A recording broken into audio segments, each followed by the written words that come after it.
I am the Tofu Golem. Please enjoy the video. You start by confirming prerequisites, router powered and broadcasting, and you have the Wi-Fi password ready. Next, on your computer, enable the wireless adapter. Use the settings network panel or a physical switch. Once done, open the network list and look for the correct SSID. Identify the band if multiple options appear.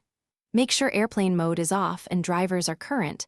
Outdated drivers often block connections. Now select the network to begin authentication and proceed to enter the password securely.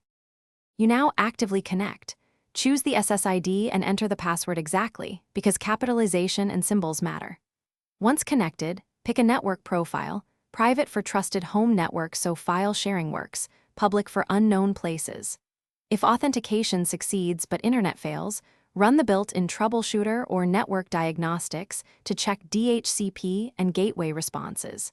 Make sure you don't have conflicting static IP settings. Configure static IP or custom DNS only when your network requires it to avoid address conflict. You finish by validating the connection. Load a web page or ping 888 to confirm internet access. Once done, ensure your computer keeps the network by setting it to connect automatically.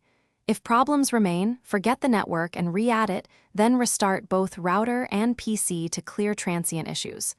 One key troubleshooting tip: if intermittent drops continue, update the wireless driver and change the router channel to avoid interference.